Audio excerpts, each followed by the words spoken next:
For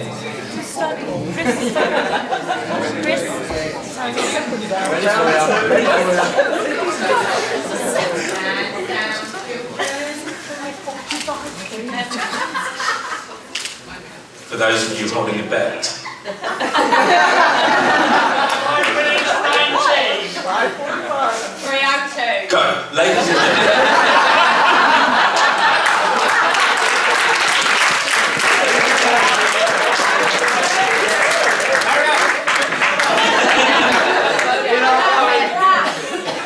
My name is Martin and I've been called upon to be David's best man today. Slow down. Really quick.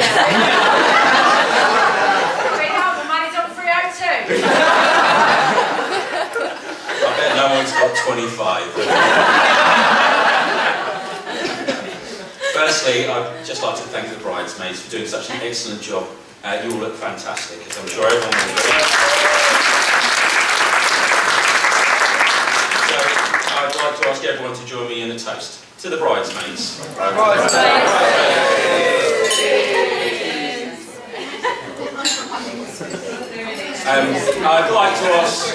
like to thank Becky, who looks beautiful, by the way. Nice catch, Dave.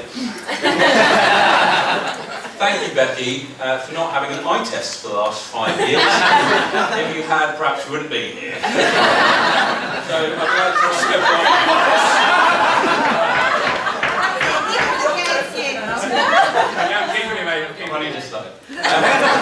I'd like to ask everyone to join me in a toast to the bride. To the bride. I'd like to thank you, Dave, for finally finding someone else to hang out with. So I'd like you all to join me in a toast. Thanks, Becky.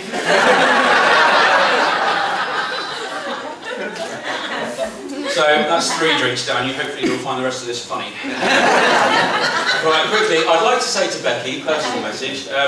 Becky, I hope you're pleased with yourself. You finally got one over on me.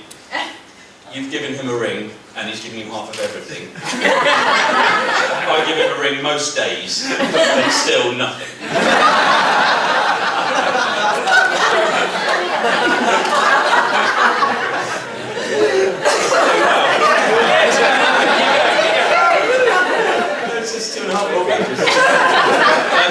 It's tradition with this speech that the best man takes some time to congratulate the happy couple and wish them well with some heartfelt words. And I'll get to that bit later. But for now, I think it's only fair to continue with the more recent trend of allowing the speech to take a more of a "this is your life" theme. Ironic, really, as the name implies that this is the day that marks the end of David's life.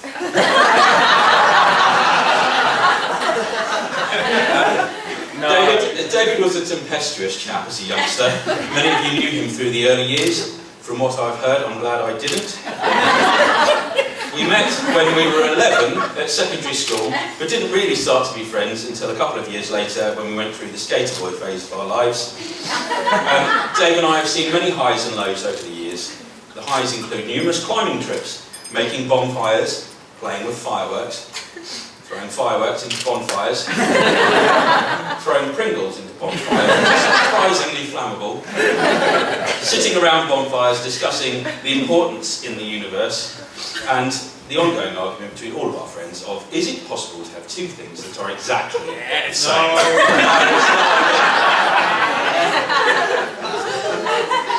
Exactly. Actually, I find it hard to think of any lows, and I can only hope that Becky will be able to say the same when she has been married to Dave for as long as I have.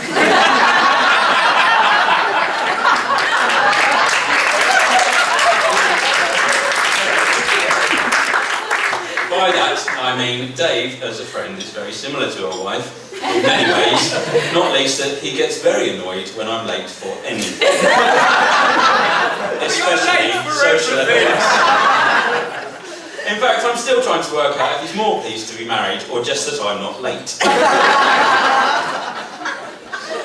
I am, of course, now expected to sing the groom's praises and tell you about his many good points. But I'm very sorry to say I can't sing and I won't lie. I can speak highly of Becky, however. Becky is a truly lovely person. She deserves a good husband. So thank God you married her before she found one.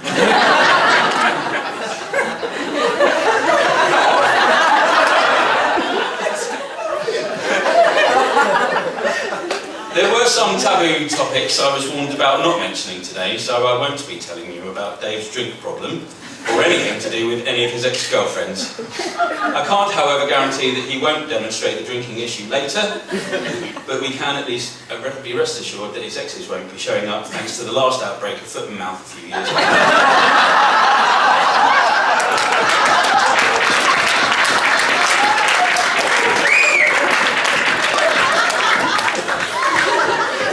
It's at least 6 minutes by now, so anyone under that's rubbish.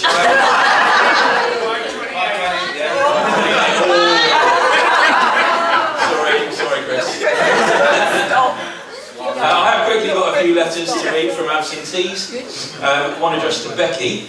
Interesting. Hope you've enjoyed the day so far. Here's to the future. Sorry I couldn't be there, but I'm sure my twin Darren is doing a lovely job. Yours always, Dave.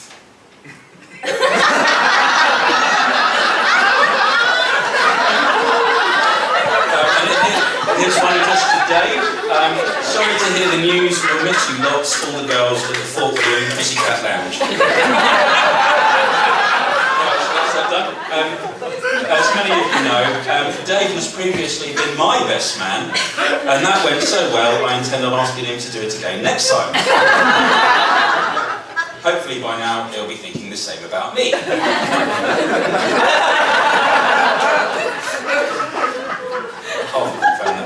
I know that Becky has found mine and Dave's friendship annoying in the past, mostly because we laugh at each other's jokes regardless of the level of humour. She has on more than one occasion wondered if this day would ever come, if she would ever really get Dave all to herself. Talking of which, Becky, did Dave mention I'll be accompanying you on a honeymoon? And by that, you'll be staying at home.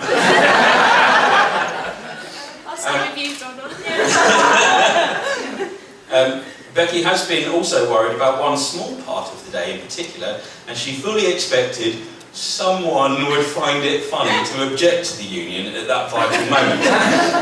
Becky, I'd like to think that the absence of such a remark proves that I have finally fully accepted you into our lives.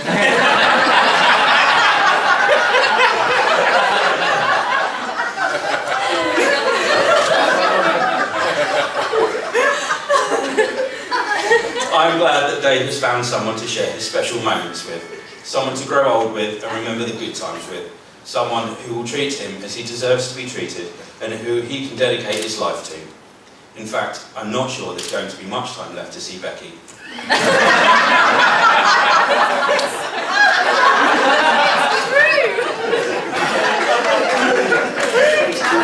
You've written a grim speech. About practice. I think there are 3 main rules to a successful marriage. Rule number 1, love. You'll have to love everything about each other, all things great and small, so you can appreciate what each other brings to your union, even if Dave's contribution is mostly gas. Great gas. 60% gas. Rule number 2, laugh. Laugh as often as possible, especially with each other, even if it's at each other. Becky, for your purposes, I've written you a few tips so you can start to understand Dave's jokes.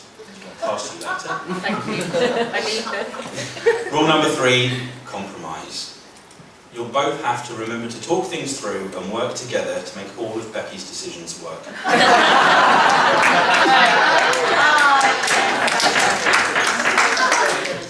Dave and I share many memories together from what is now nearly 20 years of friendship. I have not known Becky as long, but I feel I know her just as well, and I hope that they will be each other's best friend from this day forth, as long as they both shall live. Dave and Becky, the cliche is that today marks the beginning of the end, but I'm sure that the opposite is actually true. A marriage marks the end of the beginning. The middle has a lot to offer, and I hope you can enjoy writing your own happy ending. I wish you all the luck and happiness in the world, and ask everyone to join me for a final toast. As a wise man once said to me,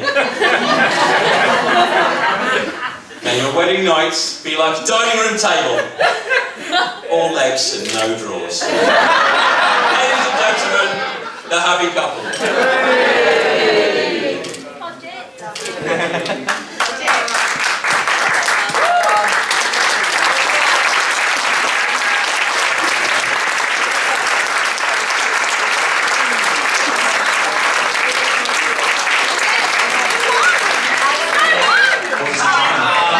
the winner? Who's the winner? 9:49.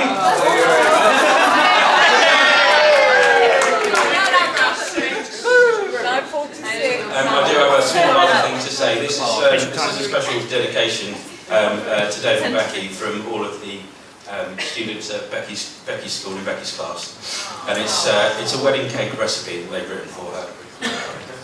A ½ good looks, a ½ sweet temper, a ½ butter of youth, a ½ blindness of thought, ½ of wit, ½ good humour, 2 pounds of sweet argument, 1 pint of rippling laughter, 1 wine glass of common sense, a dash of modesty. Put the love, good looks and a sweet temper into a well-furnished house. Beat the butter of youth into a cream and mix well together with the blindness of thought. Stir the wit and good humour into the sweet argument, then add the rippling laughter and common sense. Work the whole thing together until everything is well mixed and bake it gently forever. Best wishes from everyone at Becky's School.